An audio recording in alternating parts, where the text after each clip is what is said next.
Bahujan Samaj party के युवा नेता निखिल चंद्राकर ने पूरब टाइम्स स्टूडियो में अपने विचार रखे। नाम निखिल चंद्राकर है। सर, ये बहुजन समाज पार्टी है, कब से आप जुड़े हैं सर?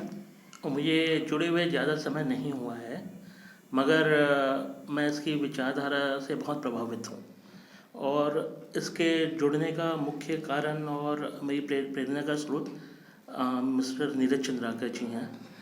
उनके साथ इत्तेफाक से मैं मीटिंग में गया था जब वो कर रहे थे, तब मैंने इनका काम करने का तरीका देखा, इनकी विचारधाराएं देखी, वो क्या करना चाहते हैं समाज में, वो सब मुझे पता लगा, जैसे कि इक्वलिटी, समानता, ये सब। और उसके लिए वो वो अंदरूनी तौर से वो तैयार है करने के लिए। उनका कहना है कि संविधान तो लागू हुआ मगर वो अच्छे से नहीं हुआ, जो हमें करना है इस समाज के लिए, तो जिसका फ़ायदा सब गरीब और जो पिछड़े वर्ग हैं उनको अच्छे से मिल पाए, ताकि देश की उन्नति में वो सब भी भागीदार रहें। इंडिया क्यों रुका हुआ है पीछे? अमेरिका जैसा क्यों नहीं बना? अमेरिका में जो भी चाहता है बंदा, यूरोपियन कंट्रीज़, वो अपने हिसाब से पढ़ाई कर सकता है, उसको पैसे का कोई कंस्ट्रेंट नहीं, वो अपना प्रोफेशन चुन सकता है जो उसको अच्छा लगता है। गरीब यहाँ पे नहीं कर सकता वो चीज़। कोई पार्टी से कोई विधायक बनता है या कोई अन्य क्षेत्र में जाते हैं सर, जो शुरू में जो मांगे करते हैं जनता के सामने, वो जैसे शुरू में वो सिर्फ बोलने के लिए होती है और आखिरी में जैसे जैसे उनका कार्यकाल खत्म होने आता है उनके कई तरह की कुड़ता आ जाती है, उसके ऊपर क्या बोलना चाहते हैं सर?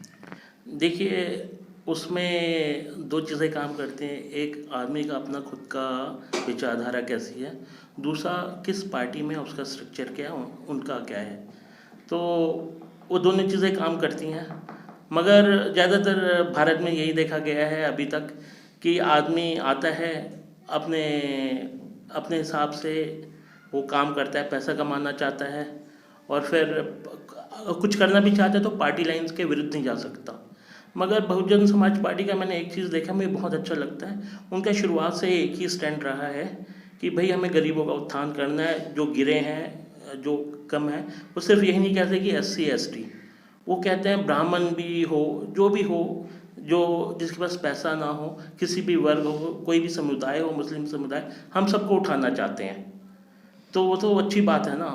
तो जो स्टैंड वो है, वो स्टैंड हम लोगों का भी है। उसमें क्या पार्टी का नाम लेके अपना जैसे पैसा कमाने के चक्कर में आते हैं, जिनसे वो पार्टी बदनाम होती है वो एक की वजह से, उसके ऊपर क्या बोलना चाहेंगे सर? देखिए, सिर्फ कभी कभार आदमी आके उसकी विचारधारा बदल भी सकती है। भाई स्कूल हम क्यों भेजते हैं बच्चों को? क्यों? ताकि वो एक अच्छी विचारधारा डेवलप कर पाए। विचारधारा समय के साथ और शिक्षा के अनुसार बदली जा सकती है। आदमी आता है, अगर पार्टी अच्छी हुई तो उसकी भी विचारधारा बदल जाती है। पार्टी में आपका अनुभव क्या रहा सर? कैसे समाज के जो अध्यक्ष रहते हैं उनको देख के आप में क्या प्रेरणा है? क्या मैं जिस प्रोफेशन से आता हूँ, यहाँ पे मैं रेस्टोरेंट है मेरा, उसमें ज़्यादातर लोग पुराने पिछले ये आदिवासी हैं, SC है, SC समाज है। उन लोगों को मैंने देखा, उनके पास वहाँ पे ना जो मुझे चीज़ लगी कि वो उनके पास कोई अपॉर्चुनिटी नहीं थी एक लाइफ में।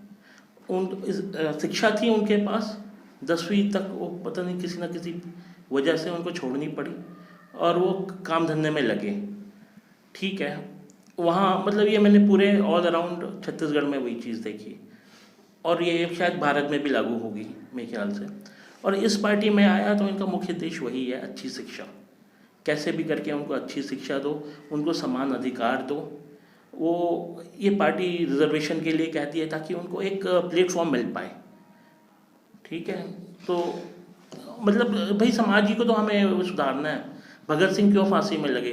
क्योंकि हम लोग गुलाम थे, उस समाज को उत्थान के लिए तो किए थे। तो यही काम तो हमें करना है, उनका काम अधूरा रह गया अभी भी।